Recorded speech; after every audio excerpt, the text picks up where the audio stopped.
मैं doctor Dharmendra Kumar, associate professor, department of chemistry, MSJ government college Bharatpur.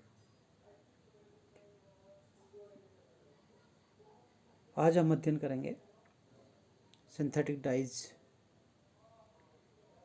के videos number 6 में, जो कि classification of dyes based on the structure का सेकंड भाग है।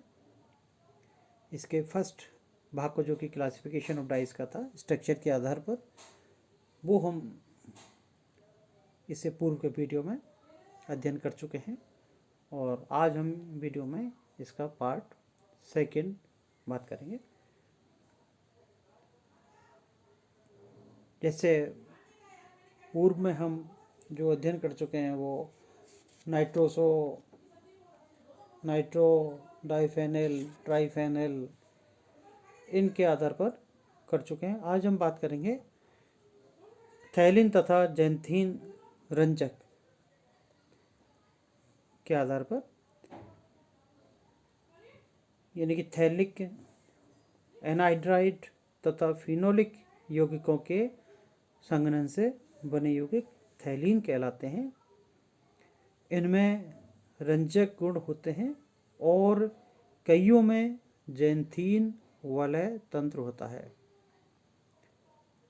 डाइवेंजो 1,4 पाइरेन को जैंथीन कहा जाता है। जैसे हम स्ट्रक्चर को देख पा रहे हैं, ये स्ट्रक्चर जैंथीन डाइवेंजो 1,4 पाइरेन की है।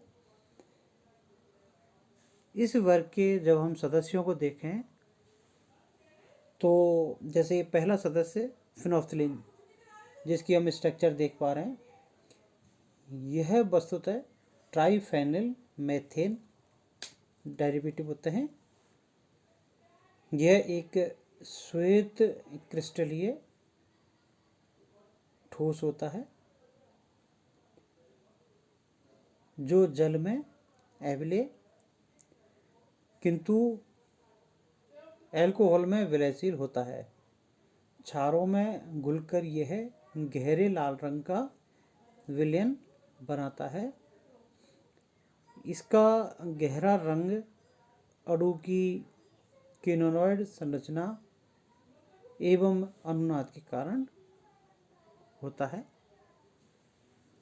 जैसे हम स्ट्रक्चर देख पा रहे हैं कि किस तरह जैसे स्ट्रक्चर हो पा रही है इसमें, ये रेजोनेंस किस तरह, जैसे यहाँ OH समूह जो है तो उसके इलेक्ट्रॉन में ये जो हाइड्रोजन है इसको H+ के रूप में मुक्त करवाता है और वाटर मॉलिक्यूल बाहर निकल जाता है। इसी तरह जो सेकंड पार्ट है ये भी वाटर मॉलिक्यूल के रूप में बाहर निकल जाता है। तो इसकी जो स्ट्रक्चर हम नीचे देख पा रहे हैं उनमें फिर रेजोनेटिंग स्ट्रक्चर बनती है। तो ये जो एग्जांपल इसके हम देख पा रहे हैं कि किस तरह इसमें अनुनाद हो रहा है। तो अनुनाद के साथ दो क्विनोनॉइड, ये जो संरचना है, विलयन का रंग गहरा लाल हो जाता है। यदि इसमें प्रबल क्षार की अधिक मात्रा को डाला जाए तो विलयन रंगहीन हो जाता है, क्योंकि इस स्थिति में अणु एक त्रिऋणायनिक संरचना में आ जाता है, जिसमें अनुनाद तथा क्विनोड संरचना का अभाव होता है। जैसे हम ये संरचना देख पा रहे हैं, इसमें 3OH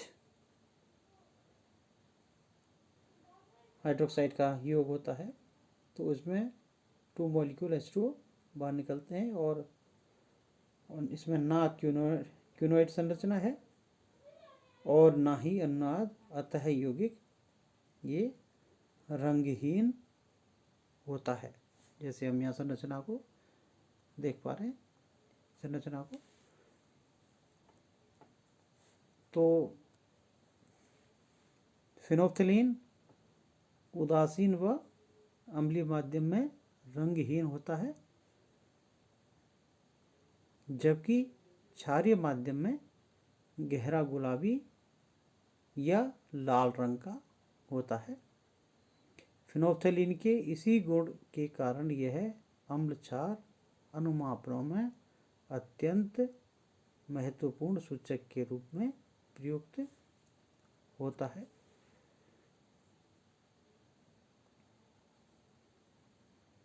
अगला है ये फ्लोरोसीन,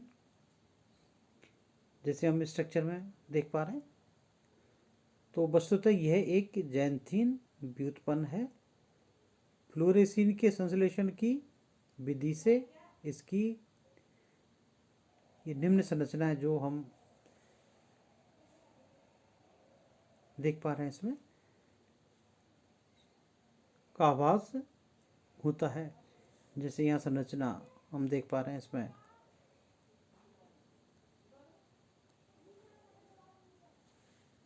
कि जैसे रिसोर्सिनोल के 2 मॉलिक्यूल हैं और इसको गर्म किया जाए तो H2 के 2 मॉलिक्यूल बाहर निकल जाते हैं और ये फ्लोरोसीन बनाता है।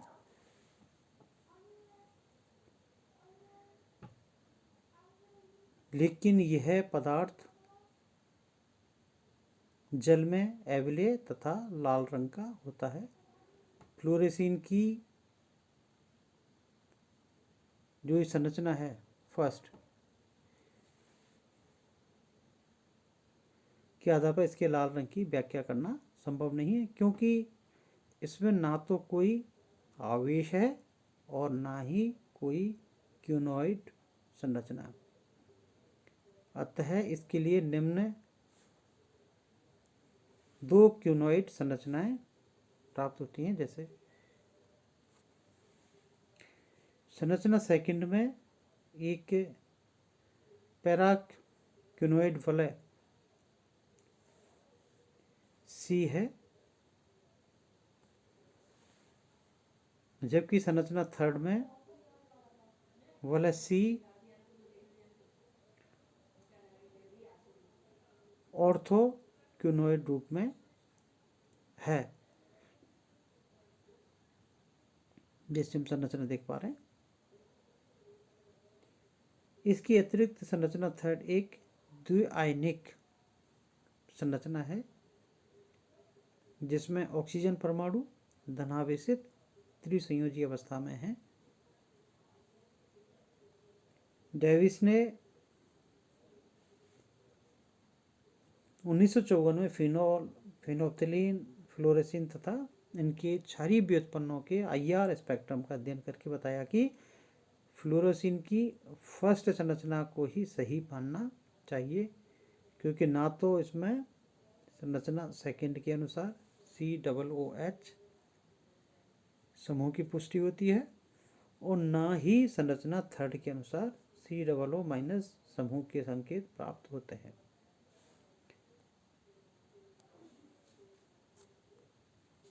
फ्लोरोसीन क्षार में घुलकर लाल भूरे रंग का विलयन बनाते हैं।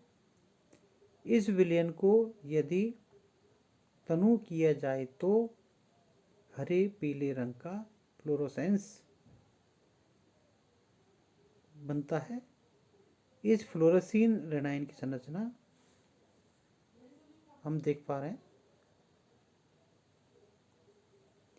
ये संरचना है जिसको फ्लोरोसीन रेनाइन भी हम कह पाते हैं।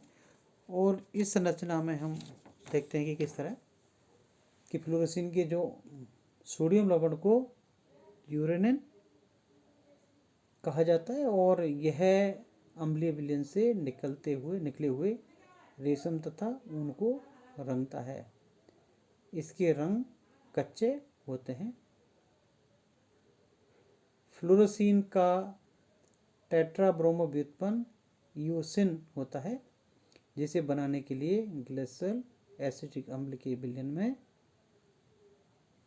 फ्लोरोसीन का ब्रोमीनीकरण करवाया जाता है। जैसे हम यहाँ स्ट्रक्चर में देख पा रहे हैं, किस तरह इसका ब्रोमिनेशन हो रहा है और फिर बाद में सोडियम हाइड्रोक्साइड की उपस्थिति में रिएक्शन हो रही है और ईओसिन ऋणायन प्राप्त होता है। ईओसिन या स्वयं भी एक लाल रंग के पाउडर के रूप में होता है, अतः इसके लिए भी फ्लोरोसीन की संरचना सेकंड व थर्ड की भांति क्यूनोइड संरचनाएं सुझाई गई हैं। ईओसिन रेशम तथा ऊन को लाल रंग में रंगता है और रेशम के लाल रंग में थोड़ी पीली चमक भी होती है। इसका उपयोग वनस्पति विज्ञान के अध्ययन में यानी कि बॉटनी में कई कोशिकाओं तथा ऊतकों को रंगने में भी किया जाता है। इसके अतिरिक्त प्रयोग में आने वाली अधिकांश लाल स्याही ईओसिन का ही तनुविलयन होता है। फ्लोरेसीन का ही एक अन्य महत्वपूर्ण व्युत्पन्न होता है मर्क्यूरोक्रोम, जिसे डाइब्रोमोफ्लोरोसीन के मर्क्यूरीकरण और फिर जल अपघटन द्वारा बनाया जाता है।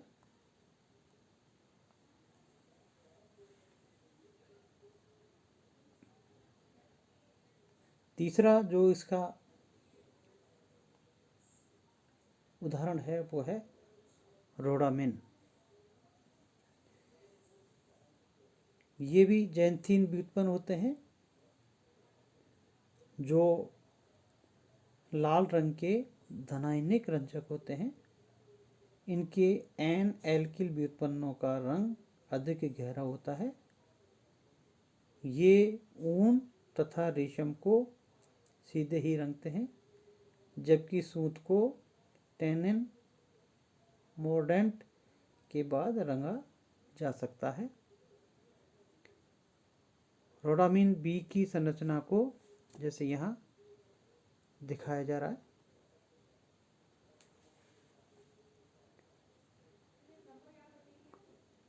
अगली जो भाग है वो है पायरोनीन। ये जैंथीन रंजक होते हैं जो टैनिन के साथ मोर्डेंट किए हुए रेशम व सूत को गहरे लाल रंग में रंगते हैं। और इसका जो उदाहरण है वो पायरोनिन जी है, जिसकी जैसे हम स्ट्रक्चर यहाँ देख पा रहे हैं। तो इस प्रकार इन संरचनाओं को देखने के आधार पर हम ये समझ पाते हैं कि संरचना को जो हम लेके चल रहे हैं कि यानी कि संरचना के आधार पर इनका विभेदन जो होता है उसमें इन संरचनाओं ने किस तरह अपना विशेष गुण होता है और उस विशेष गुण के आधार पर ही ये विभिन्न कार्यों को कर सकने में महत्वपूर्ण रोल निभाते हैं।